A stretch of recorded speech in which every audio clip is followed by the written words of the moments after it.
Hello everyone, welcome and thank you for joining us this afternoon.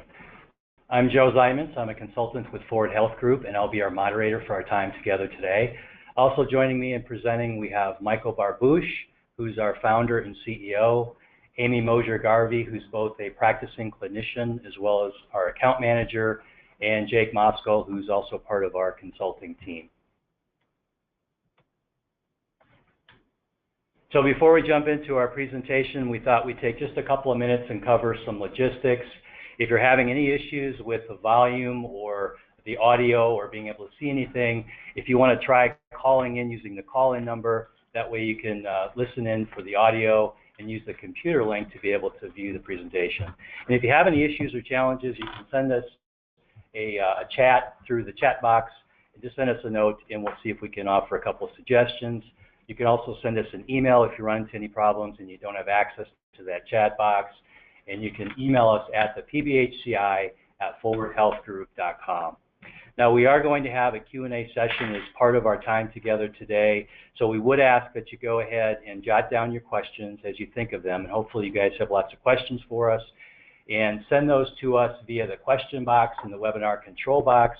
Or again, as a backup, you can send those via email and we'll get those for our Q&A. The last thing I'll mention is the webinar is being recorded, so we will have this up on the website and we'll send a link out to you once we know that everything's in place and you can share with any colleagues who weren't able to join us today. So with that, let's go ahead and get started. We'd like to congratulate all of you for getting this award and for being part of such a wonderful program. We know some of you have been involved with it now for the last year or two. We've been talking to many of you, and many of you on the call today are getting into this for the first time. So we know that somewhere along the way, you've asked yourself this question, great, we got this award, now what?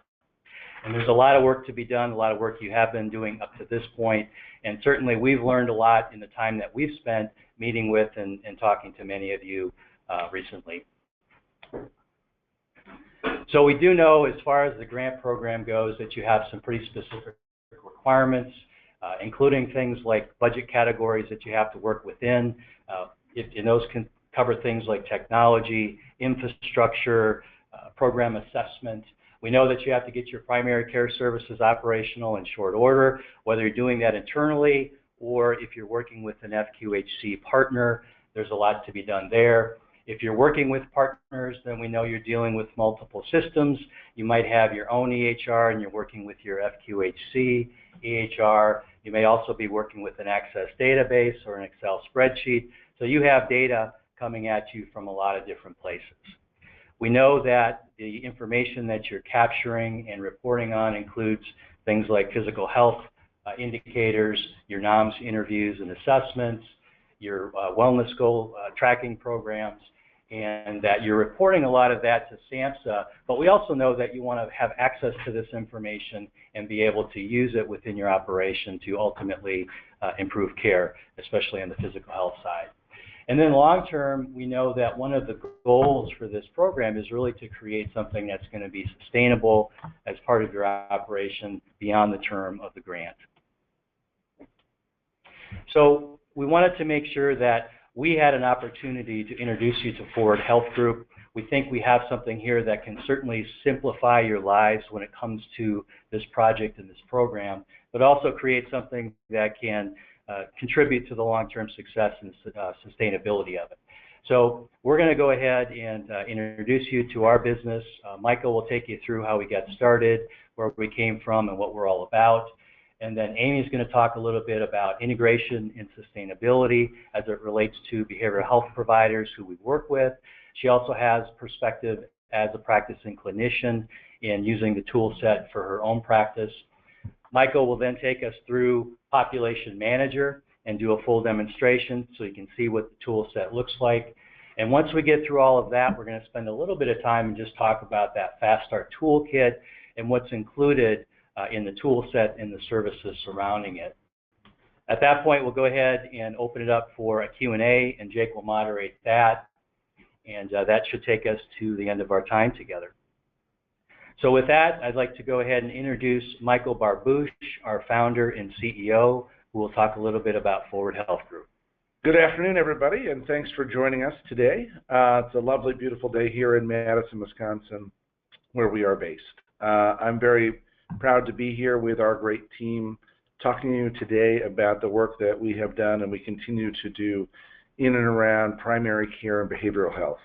A bit about us and a bit about where we come from. Our team came together, about 12 years ago, and really was at the forefront of building something for the country that hadn't been done before. We built the country's first public reporting website, something called the Wisconsin Collaborative for Healthcare Quality. What you need to know about that is that the initiative was really one that said, let's bring together all stakeholders, public and private. It wasn't just a government-based initiative, it was the commercial insurers, but it was also the employers and the community leaders, and clinicians like all of you. And what we wanted to do was really get the data to have value first and foremost to the clinical practice. That work pushed us into very interesting conversations. We got to meet very new and dynamic people. And what we learned along the way, and what led to the formation of Forward Health Group, was that a lot of people were interested in having you collect data for them, but they weren't always interested in having data collected that was for you. And we said, I think we need to invert this. We need to change the flow. We need to have the data collection be first and foremost about supporting the practice. By marriage, I'm in this. My wife is a practicing general internist, so I saw firsthand how kind of the advent of electronic records became a great, data entry challenge for her, but she wasn't getting a lot of information back. So with my colleagues sitting with me here in the room today, in 2009, we launched our company. Perhaps not the best financial time to set out on a journey, thinking about the economy back then, but our mission then and our mission today was quite simple. We wanted to be at the forefront of yielding clinical data and bringing that to the forefront for practices. Thereafter, helping the practices leverage that data. So in a moment, I'll give you a quick tour of kind of how we started and our approach to using data and what we've put together to support this very wonderful initiative you're all participating in. A couple of quick guiding points. We care a ton, a lot, more than I can put in words, about data security, data privacy. Our first initiative out of the gate as a company was working in the HIV space, soon after we moved into behavioral health. So we care deeply about how important and how safe this data is. We've completed something called a SOC 2 Type 2 audit. We did so with no exceptions. What that means basically is that our approach to data security is right now without peer in the market. And it's the most important part of the work that we do here. So we believe this data is critical for your work, but we also believe it's very, very privileged and sensitive. We work steadfastly every day to make sure it is protected. We're very fortunate as a company to have garnered the collaboration and kind of the recognition from our partners like the American Diabetes Association, American Cancer Center, American Heart Association, AMA, and others. And the work that we do for them is really quite like the initiative that you're all participating in. Bring the practices together. We have a large federally qualified health center network, for example.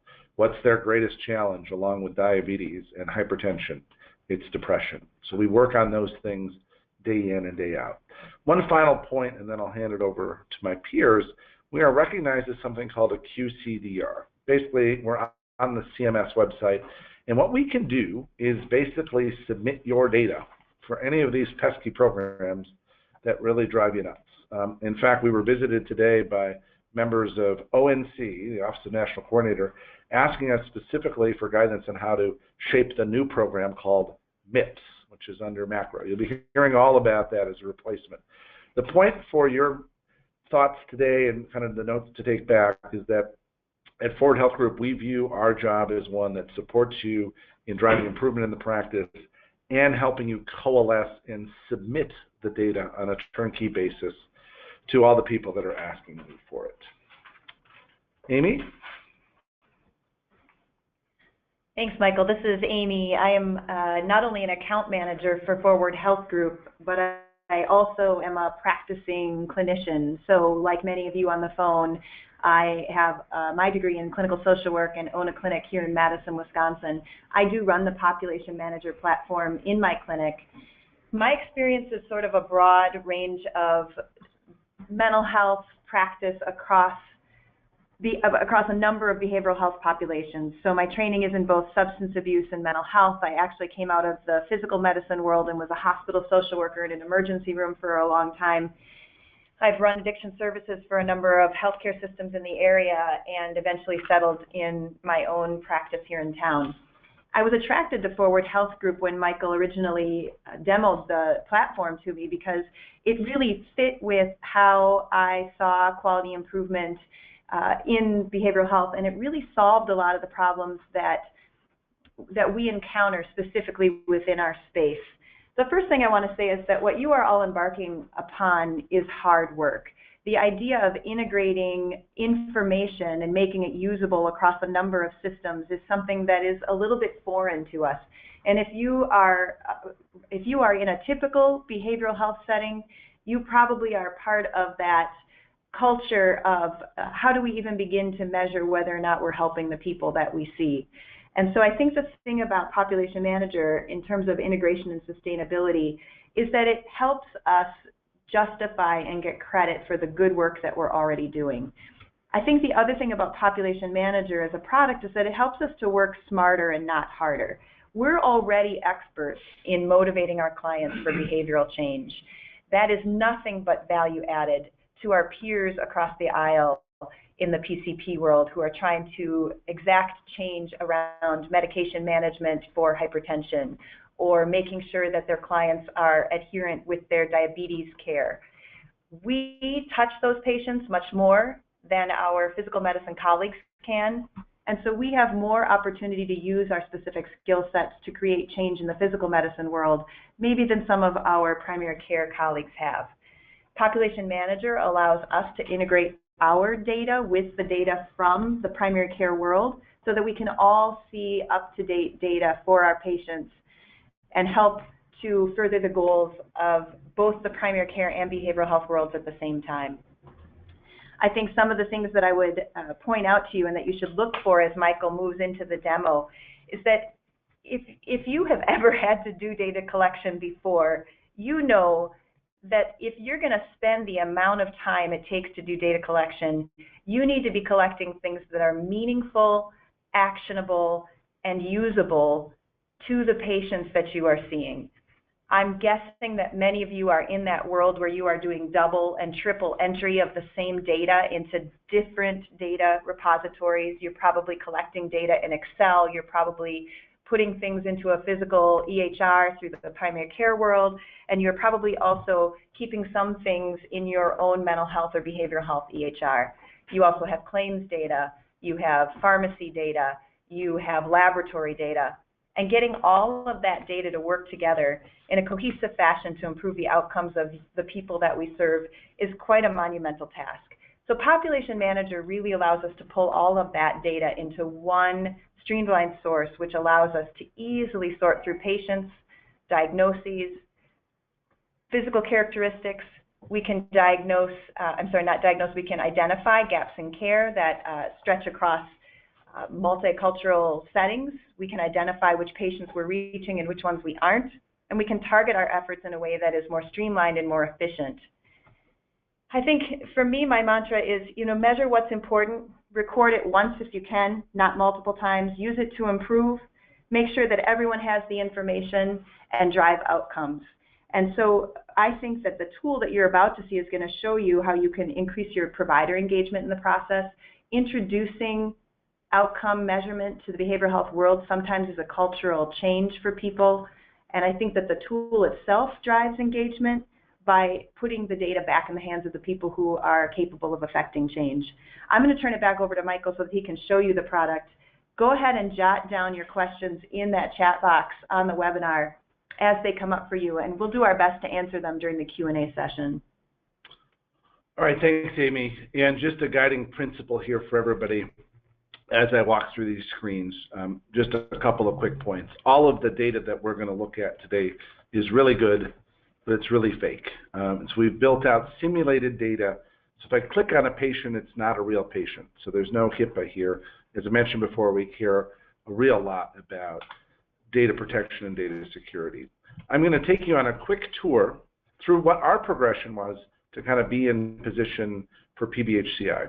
We really started kind of in the physical health world. I mentioned HIV. We also did a lot of work really up front with primary care. I'm going to take you on a quick walking tour here of kind of what our original kind of approach was on primary care, and in particular, kind of try to drive home the point that Amy just made, which is it is our job to work with your messy data, the different sources you have, your practice management data, the nascent electronic record, stuff that your patients are bringing in, and put together the right strategy to collect and capture that information. I'm logged in here as the fictitious Ellen Driggins at the entirely artificial Spruce Valley Health System. And for those that are on the phone that come from a larger clinic or a larger environment, one of the things that will be very important is the ability to kind of drill down and look across, different structural elements by location, by clinic, or the like. We do a lot of work with systems where they have different branching. They have, owned or affiliated or residents and fellows or part-time or full-time. So the idea of being able to parse apart and look at different cut points, fully customized to kind of the unique structure of your system and your community. The ability, obviously, to drill down and look at an individual clinician level. So now I'm going to log into Dr. Driggins' panel. We're able to kind of zoom through. So we've got her diabetes population here in a whole smorgasbord of measures. I can kind of quickly go and see how her hypertension patients are doing. I can toggle through and look at heart disease. And as I do this, the measures and the metrics connected are changing. If I toggle into something like her heart failure population. So now we're down to 38 heart failure patients that Dr. Driggins is managing. If I come down here and look at the ejection fraction assessment, there are 10 patients in Dr. Driggins' panel who haven't had an EF, it's called. And there they are. I can kind of zoom in on that list and get to work. I can also come back out to the home page and say, I might want to look just across the entire enterprise. 1,148 heart failure patients being managed in the system, and now 377 who haven't had an ejection fraction. With a click, I'm able to see that entire group. So what we're trying to do is make the data very ready, very available, very fast. So as I'm clicking through, although this is simulated data, this is exactly the speed and the performance that our practices have. This is what they find when they're working with the data. I'll drill back down into Dr. Driggins' panel. You can look at something like different groups, right? So different areas of patient responsibility, emerging risk. So she has 4 heart failure patients who are in the ACO risk group, and here's how they're doing. We could toggle into something like a screening measure, broader group of patients. And now we bring a presentation up that says, okay, who needs a colonoscopy? There are 235 patients, and those are a click away. And we can pull that list up. Here they are. But more importantly, if I go back out to the home page, this 1,048 sitting down here, well, you know what? That represents what the electronic record thinks right now. So there's where your false alerts and your false positives and other things come about. So a very important thing that we care about is the ability to kind of get to a very clean, accurate list. And until this red bar and this red bar are the same size, you're going to have a lot of alert fatigue and other challenges. And what we work with you is to help the data go from this red bar down to that. We'll produce both numbers and work with you to try to, in your native systems, bring it down. I'm going to take a quick hop over here to the Patients tab and just show you some of the different ways that you can navigate through the populations. So I'm still looking at Dr. Driggins' panel. She has 2,140 patients total that she manages. I'll begin to explore real quick here with you. Here are her patients with diabetes. And we'll toggle in and show her patients blood sugar control. And now we can really start to accelerate the surfing. So we'll narrow in on those in decent control or not. and now zoom in on more clarification around the payer and the source. So I can, pretty readily get down to 10 patients who are in Dr. Driggan's panel who are Medicare dual eligibles. We could look at the ACO risk group.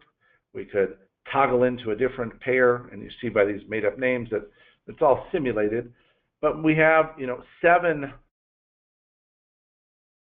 4 patients who fall into that bucket for Health First. But, again, I mentioned before, I'm married to a primary care doc. I don't get very far with her talking about these categorical results. So we actually have behind our numbers the actual clinical metric, in this case, the actual A1C. So down from 2,140 patients to 2 overall patients who have diabetes, Health First insured in the ACO risk group with an A1C above 9. I'll do one more quick view on this page in the primary care demo, then I'm going to move more into the behavioral health side and show you that. Because your patients don't just have diabetes, they don't just have depression, they may in fact have diabetes and depression. And the ability to be able to canvas and look at that and see precisely that intersection, and then pull up that specific list of patients and say, okay, I want to look just at the 44 that had both diabetes and depression, and now here's that group. And I can take that group and now take action. So we'll call this the Sunny Wednesday cohort. So now I've taken that group, I've just saved it in something that we call an action list. And this is really where Amy and her practice were some of the pioneers in helping us learn, saying, okay, now we need to track and monitor the work that we're doing together about getting the meds reconciled, about really looking at kind of patient adherence, about getting the appropriate follow-up care and the like. So it becomes a very important way to track and monitor the intermediate actions that people in your system are able to take. And when we end up in a situation where we end up with challenging patients or difficult obstacles, the ability to see that as well. I can take this list, I can send it to my team, I can begin to leverage it with other tools you might be trying in this initiative around patient engagement and the like. We have some behavioral health practices that have a little button we help them build right here that sends automated text messages around appointment reminders. Whatever it is, the tools that you need to leverage the data to get you where you need to go, that's a very important part of the work that we want to do with you. I'm going to jump out of the primary care world here. That's where we started and really worked on honing the tool set and the materials. Now I'm going to jump over to where we started with Amy. I'm still Ellen Driggans and the data is still made up, but I'm going to walk you through now kind of how we started in that community, in that world. The idea was, again, to really focus on measures of interest, so populations that would be quite familiar to all of you on the phone. But we really began to mix things up when we began to think about the different cut points that were going to be required to really track and monitor the populations. And it should go without saying that the challenge we face as a country in heroin and other opioid abuse makes something like IV drug use an important marker.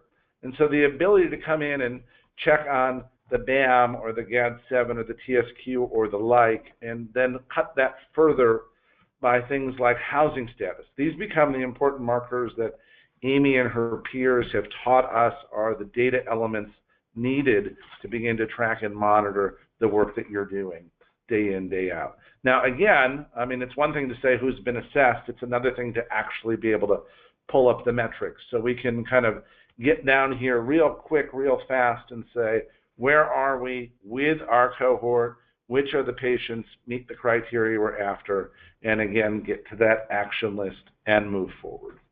That's how we kind of started in the behavioral health community. So real nice symmetry.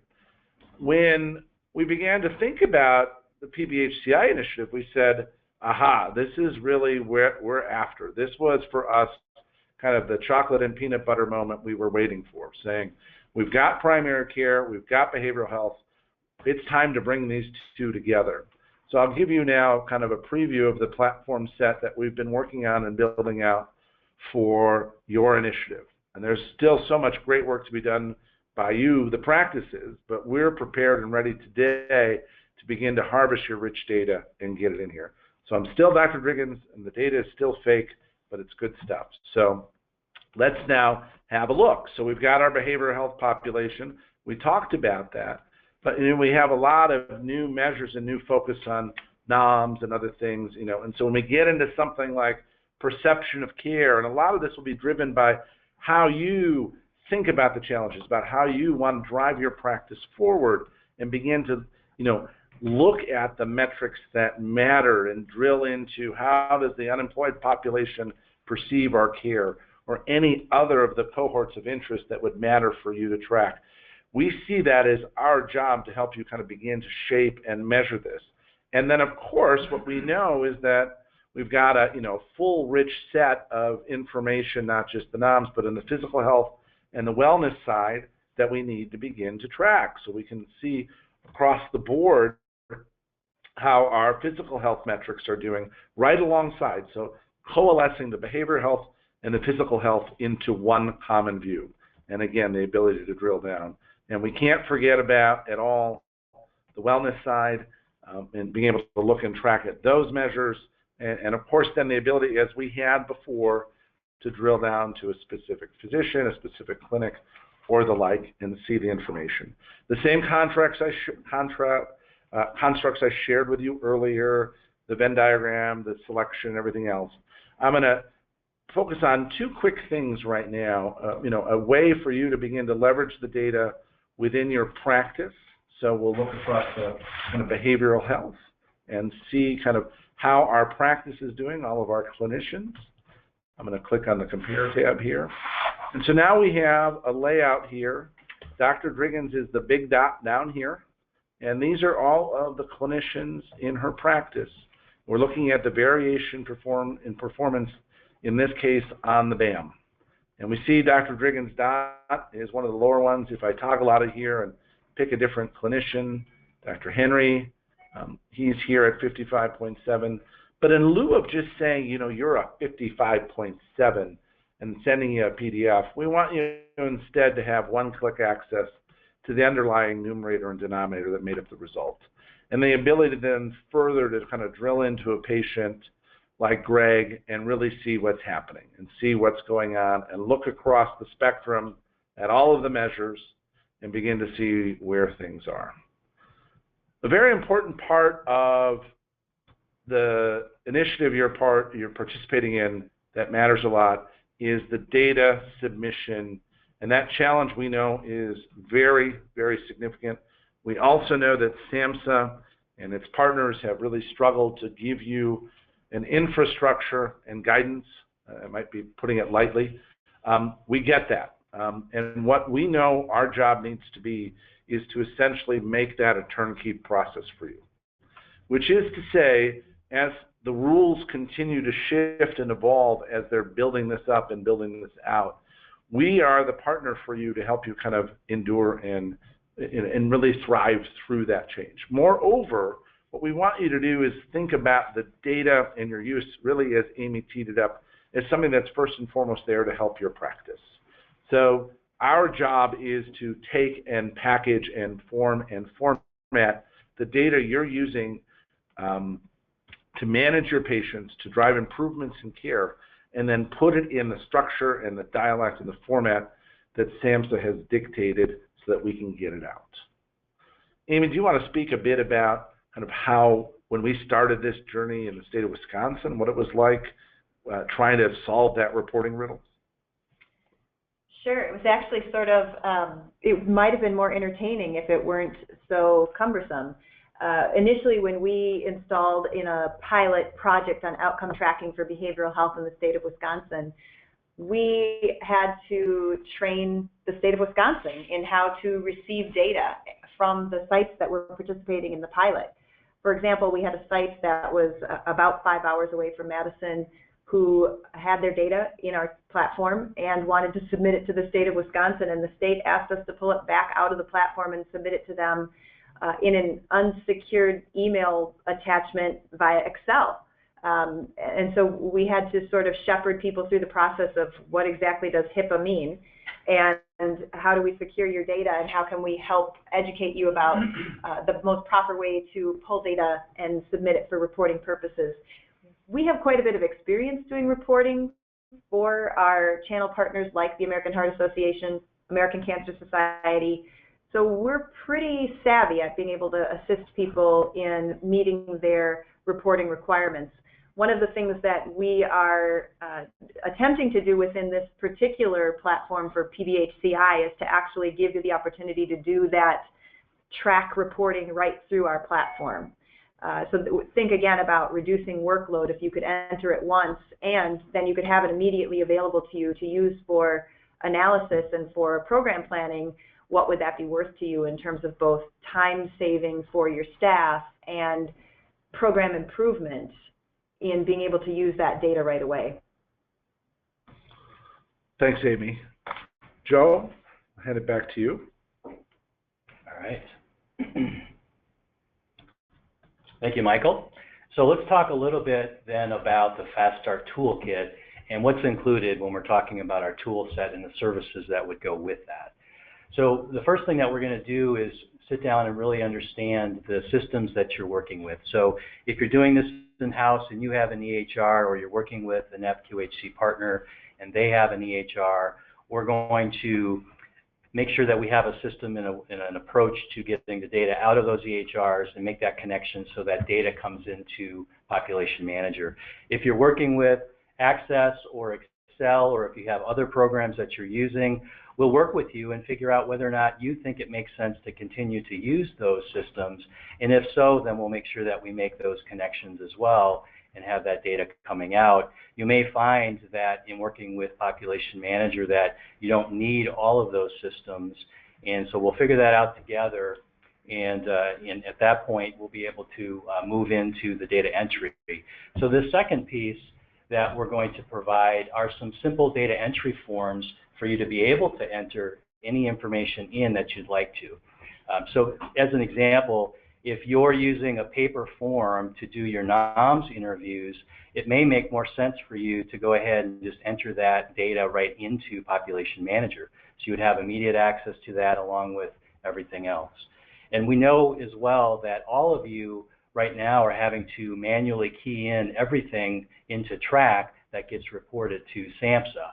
So what we'll do right now is be able to get that data extract out of track that you all have available to you and get all of that information into PopulationManager as well.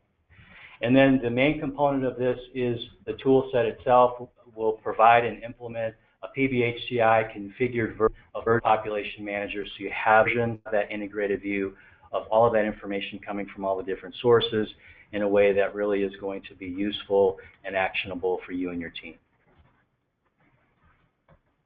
So pricing and implementation, the price for the tool set and the services we just talked about is $24,000 to $40,000 per year, and that range is really going to be dependent on the number and type of data connections and systems that we're working with. So again, we'll sit down and figure out what that's going to look like for you and what the best implementation plan is, and then we'll provide a proposal that includes all of that within the construct of this range. We do know that you have some flexibility with this grant project, and this is something to really keep in mind as you think about your expenses and in itemizing your budget. You have a couple of different areas that this can pull from so that the entire investment here can be incorporated into the funds that you're getting from SAMHSA. So you have up to 20% for data collection, measurement, and performance assessment. You also have up to 15% for health information technology. So again, depending on what your situation is and other expenses that you have built in or planning to build in, there's some real flexibility there to include this tool within that. And I'll share an example with you.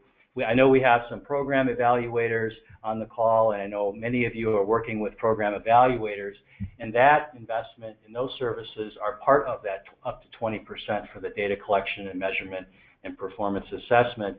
So this would be a real nice complement to those services and to that function of the program. And again, having that flexibility on where that fits in the budget is going to be very helpful to you. As far as implementation goes, we're going to be somewhere in that 6 to 8 week range. Again, it's going to depend on your situation and what we're working with on the front end as far as the systems that are involved. So with that, I'd like to go ahead and hand it over to Jake, who's going to moderate our question and answer. Thanks, Joe. Yeah, we have a number of questions coming in, so let's just dive right in. So the first question is, if we put it in PopulationManager, we then put it into the track system, or do we have to enter it? So right now, we know one of your limitations or limitation of track and of SAMHSA reporting is that there's no batch upload feature into track. So at least at the outset, what we're imagining is that we can eliminate at least one of your dual entry manual processes. So in other words, if you're entering something into, say, a fillable PDF form, NOMS data, you can instead be entering that data into PopulationManager and actually do something with it that's meaningful. The kinds of things that you saw Michael demonstrate before, data segmentation on that, visualization, pushing stuff to action lists, all of that is going to be really helpful. Michael has a comment on that also. Yeah, and folks, we know that there's a real shift going on here at SAMHSA, and we're talking to them directly. And what we would advocate on this call and make as a pledge is that, track is really a fallback position for SAMHSA. We're going to work directly with them in support of this program so that we can get to that batch submission, either through track or sending it directly to SAMHSA. That's the pledge that we make to you on this call. We know that there's work to be done to make that happen, but we're committed to being kind of at the forefront of that. It's part of the pioneering work that we have done for more than a decade. Great, thanks, Michael. The second question is sort of along the same lines, comes from Becca. She says, does the platform pull into versus out of track? This is, can we enter into your platform and import into track? So I think that's what we're talking about here. It's worth noting, I think, on the export side for track, we can treat track like any other data source. So to the extent that you can download and export out of track, we can pull that information to PopulationManager and treat that similarly. Michael? There's also an important other view of that question, which is you guys are going to want to have some historical data in there. You're going to want to have some baseline information. And absolutely, as part of this build, we're going to work to bring in as much of that historical background information. So you're not just starting on day one. At day one, we know you need to go back and see as much history and other things.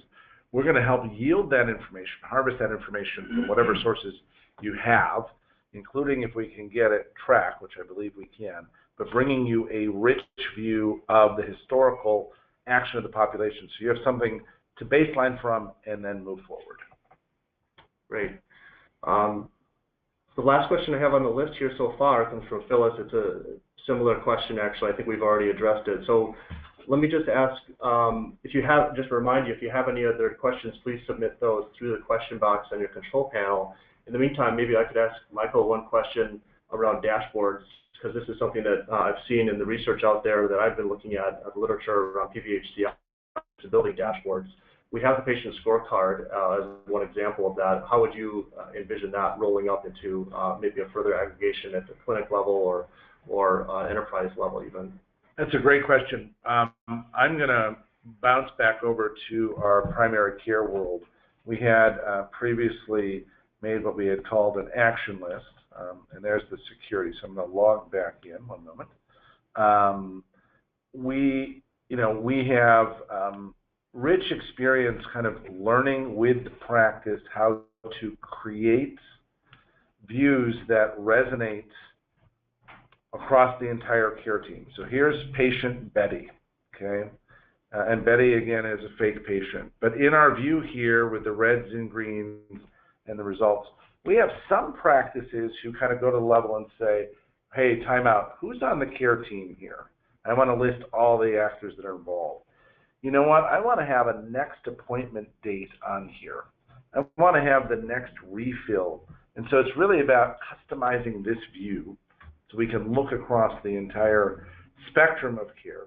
Another thing to mention, by the way, is that this becomes a home base, because it's not going to be the case for many of you out there that you're able to fully integrate the data that you might be getting from a primary care partner or from a hospital.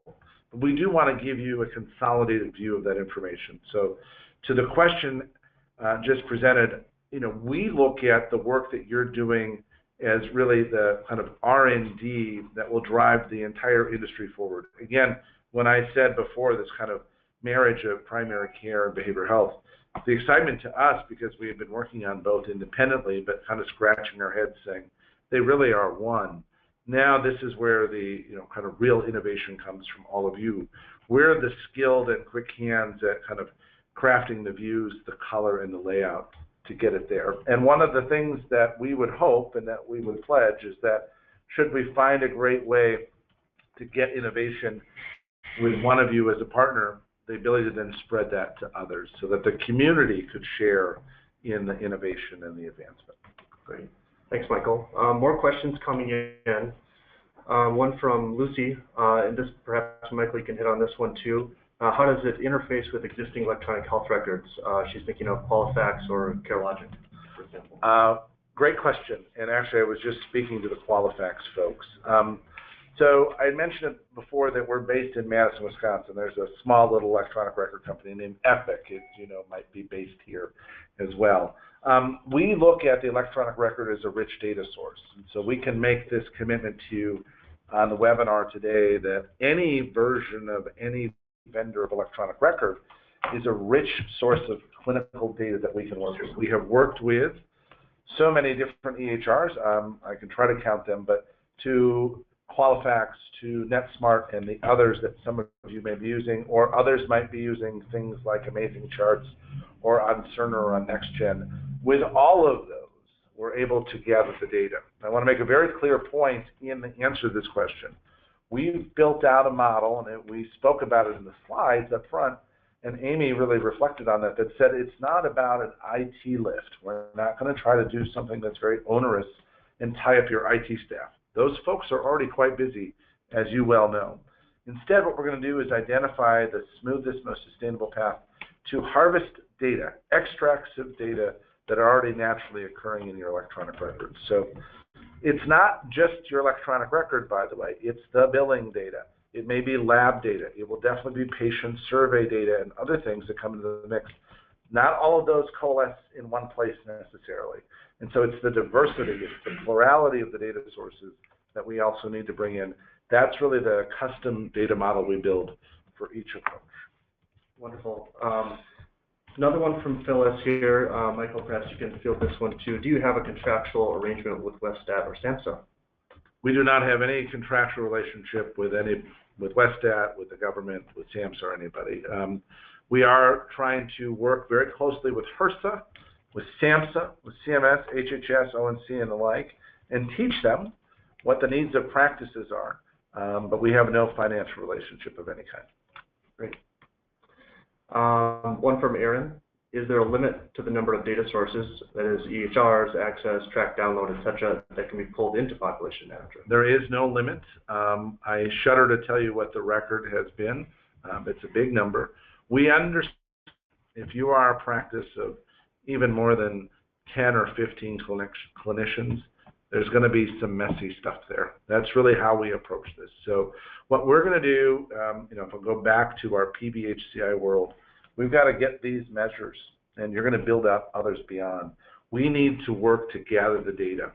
Our hunch, our experience, our field knowledge is that some of this data already exists in your system, but a lot of it does not. And this is really about an improvement and an advancement of your collection of data.